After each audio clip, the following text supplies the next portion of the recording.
अब वो शहीद हो गया। अथी में ट्रेनिंग के अवसर में तो हम कहाँ हैं, वहाँ देख नहीं रहे थे कैसे कैसे कहा रहा। तो लगता है कि हम जान लगता है हमको चल जाता अच्छा रहता, लेकिन हमको पता रहता।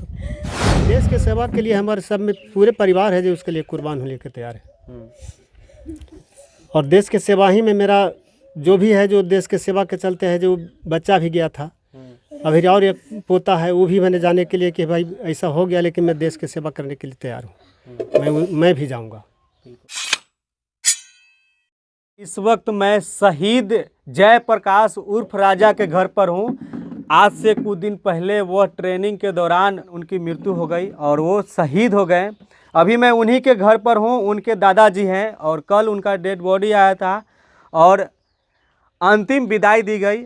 और अभी मेरे साथ उनके दादाजी हैं और जानते हैं कि कैसे ये घटना हुआ और क्या कुछ इनको बतलाया गया है। बाकी विशेष इनके दादाजी से जानते हैं। क्या नाम हुआ चाचा जी आपका? हमारा नाम नरेश प्रसाद है। नरेश प्रसाद। क्या हुआ था, आप लोग को क्या सूचना दिया गया था? सूचना तो दिया गया कि ट्रेनिंग के दौरान उसको मैंने कुछ घटना घट गया, उसके बाद है जो उसको हॉस्पिटल ले गया, यही सूचना मिला। और उसके बाद है जो उसको मृत्यु घोषित कर दिया गया। अच्छा, तो उनका डेड बॉडी कल आया था? डेड बॉडी कल आया था। उनके साथ भी और मैंने पदाधिकारी भी लोग भी थे। तो कहाँ उनका ट्रेनिंग कहाँ चल रहा था?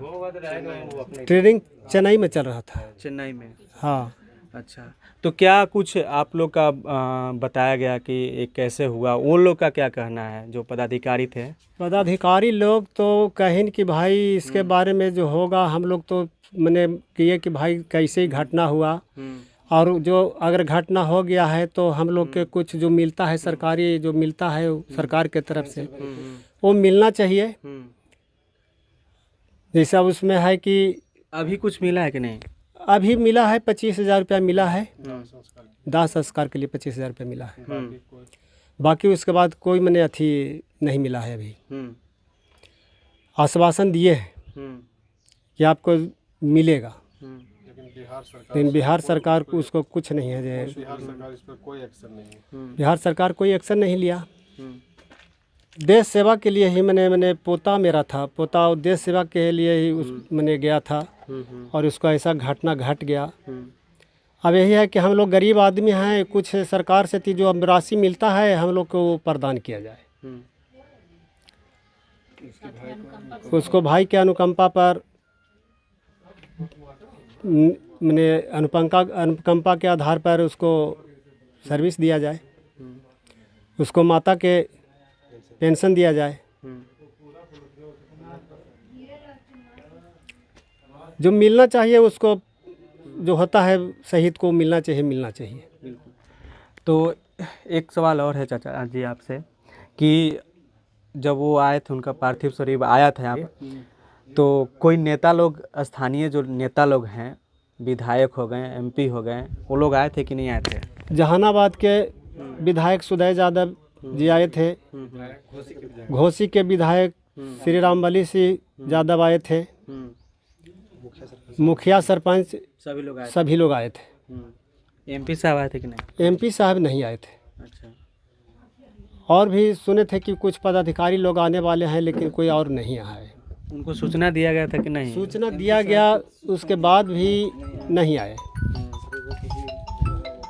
चलिए, तो ये उनके दादाजी हैं जयप्रकाश के, और इनका घर जो है किनारी एक गांव है, बिहार राज्य के जहानाबाद डिस्ट्रिक्ट के बगल में ही किनारी बाज़ार भी बोला जाता है, यहीं के रहने वाले थे। और ये ट्रेनिंग के दौरान ही इनका बताया जा रहा है कि तेज़ धूप के कारण गिर गए और गश्ती लग गया, जिसकी वजह से इनको जब हॉस्पिटल ले जाया गया तो हॉस्पिटल में इनको मृत घोषित कर दिया गया और ये देश के लिए शहीद हो गए। हालांकि इनको मौका मिलता तो और भी अपना अच्छा कर सकते थे देश के लिए, लेकिन ट्रेनिंग के दौरान ही इनको मृत्यु हो गई है।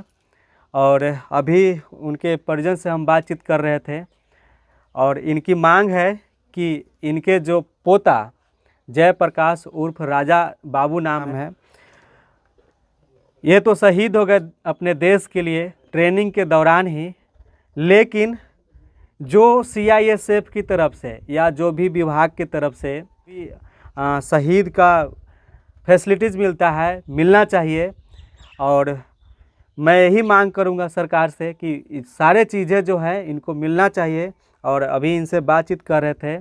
फ़िलहाल के लिए इतना ही। आप देख रहे थे CK TV India news Jahanabad से। नमस्कार, जय हिंद।